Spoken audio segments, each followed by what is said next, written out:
आगे बढ़ते हैं। राजनीति की बात चली है तो चर्चा उत्तर प्रदेश की भी कर लेते हैं, क्योंकि लखनऊ में आज अयोध्या और भ्रष्टाचार का बहुत शोर है। क्या अयोध्या में जमीन घोटाला हुआ? ये हम नहीं कह रहे हैं, बल्कि सवाल अखिलेश यादव के लगाए गए आरोपों के बाद उठाए जा रहे हैं। प्रश्न बहुत गंभीर है। दरअसल दोपहर 12:30 बजे लखनऊ में समाजवादी पार्टी के अध्यक्ष अखिलेश यादव ने प्रेस कॉन्फ्रेंस की। पार्टी के तमाम बड़े नेता उनके साथ थे। अखिलेश यादव के हाथ में कुछ दस्तावेज और फाइलें थीं। इन्हीं फाइलों और कागजों को लहराते हुए उन्होंने यूपी सरकार और कुछ अफसरों और बीजेपी पदाधिकारियों पर गंभीर इल्जाम लगाए। मंच से जब अखिलेश यादव के संबोधन की बारी आई तो वहां भी उन्होंने दस्तावेज और फाइलें मीडिया को दिखाई। इन फाइलों को लहराते हुए अखिलेश यादव ने फिर कहा, अयोध्या में जमीन की लूट हो रही है, जिसमें बीजेपी नेता और कुछ अधिकारी शामिल हैं। अखिलेश यादव का दावा है कि बीजेपी के नेताओं ने सेना की जमीन तक को बेच दिया है। अयोध्या के किसानों की जमीन बीजेपी नेताओं को मिली है। घोटाले के लिए रेलवे का अलाइनमेंट बदला जा रहा है। अलाइनमेंट का मतलब है रेलवे ट्रैक की डिजाइनिंग से। आप भी जानते होंगे कि जिन इलाकों से ट्रेन रूट और हाईवे गुजर जाएं, वहां जमीन के दाम कैसे बढ़ने लगते हैं। अखिलेश यादव ने सिर्फ आरोप ही नहीं लगाए, बल्कि उन्होंने इसके सबूत होने के दावे भी किए। शायद फाइल दिखाकर वो यही बताना चाह रहे हैं कि सबूत मिल चुके हैं। और उन्होंने कहा 13,000 एकड़ जमीन पर प्लॉटिंग हो रही है। देश के बड़े उद्योगपति अयोध्या में जमीन ले रहे हैं। जिस जमीन का इस्तेमाल फायरिंग रेंज के लिए था, वहां बीजेपी विधायक वेद प्रकाश गुप्ता जमीन ले चुके हैं। वेद प्रकाश गुप्ता अयोध्या के विधायक हैं। अखिलेश का आरोप है कि बीजेपी के पूर्व विधायक सीपी शुक्ल भी जमीन खरीद चुके हैं। अखिलेश यादव ने अयोध्या घोटाले में क्रोनोलॉजी भी समझाई। उन्होंने दावा किया कि अयोध्या पर सुप्रीम कोर्ट के फैसले के बाद किसानों से सस्ती दरों पर जमीन ली गई और अब उन जमीनों को ऊंची कीमतों पर बेचा जा रहा है। सर्कल रेट बढ़ा दिया गया है। समाजवादी पार्टी का दावा है कि अयोध्या में एक महर्षि महेश योगी ट्रस्ट है, जिसने गरीब किसानों की जमीन हड़प ली है। उसी ट्रस्ट में बड़े बड़े अफसर जमीन ले चुके हैं।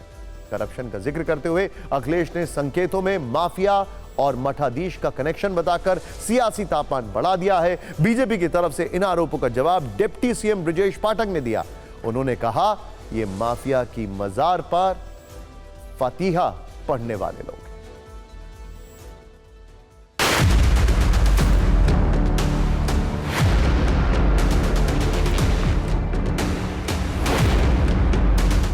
लेकिन जब गरीब किसान भोले भाले लोगों से जमीन ले ली, जब दूसरे लोगों के पास जमीन पहुंच गई और अपने लोगों के पास उनके जमीन पहुंच गई, उसके बाद अयोध्या का सर्किल रेट से लेकर के सब बढ़ा दिया गया।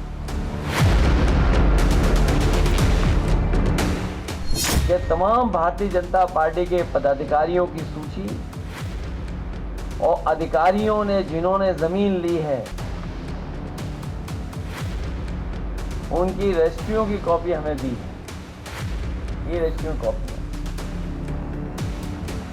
और यही नहीं है, बहुत बड़ी संख्या में फाइल में है ये सब। उनकी पीड़ा जो है वो ये नहीं है, उनकी पीड़ा ये है कि अयोध्या का डेवलपमेंट कैसे हो गया। मठाधीश और माफिया में कोई ज्यादा फर्क नहीं होता। ये समाजवादी पार्टी क्या जाने, ये तो जाते हैं माफिया के मजार पर फातिया पढ़ने के लिए। इनको पूजा पाठ से क्या मतलब। ये सब केवल समाजवादी पार्टी लोगों को गुमराह करने का असफल प्रयास कर रही, जो कभी सफल नहीं है। सेना जैसी जो डिफेंस है, उस डिफेंस के जमीन से कोई छेड़खानी नहीं करता। कभी डिफेंस की जमीन की तरफ कोई नहीं देखता। और जहां पर फायरिंग रेंज थी, उस जमीन को भी इन्होंने भारतीय जनता पार्टी के लोगों ने बेच दिया।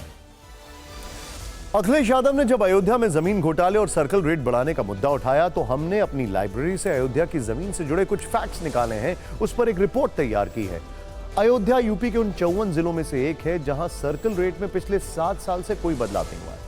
आखिरी बार 2017 में सर्किल रेट में संशोधन हुआ था, लेकिन 2019 में सुप्रीम कोर्ट से राम मंदिर निर्माण का रास्ता साफ होने के बाद जमीन की कीमतें तेजी से बढ़ी हैं। अयोध्या में स्टैंप के एडिशनल इंस्पेक्टर जनरल बताते हैं कि राम मंदिर और हाईवे के पास प्लॉट की कीमतें सर्किल रेट से 41% से लेकर 1235% ऊपर तक बिक रहे हैं। ये पिछले 3 साल के आंकड़े हैं। इसी वजह से सर्किल रेट बढ़ाने को लेकर 4 सितंबर तक फीडबैक मांगा गया था। जानकारी के मुताबिक प्रभावित दरें मौजूदा दर से 50 से 200% तक अधिक हैं। नए सर्किल रेट पर अब सरकार को फैसला लेना है। अब आपके मन में यह सवाल होगा कि जिस सर्किल रेट पर इतनी हायतौबा मची है वो होता क्या है। जिला प्रशासन अपने अधिकार क्षेत्र में भूमि के मूल्य का आकलन करता है, जिसे सर्किल रेट कहते हैं। इसी आकलन के आधार पर जमीन की खरीद बिक्री पर स्टैंप शुल्क तय किया जाता है और इसी आधार पर प्रशासन किसानों या भूमि मालिकों से संपत्ति का अधिग्रहण करता है।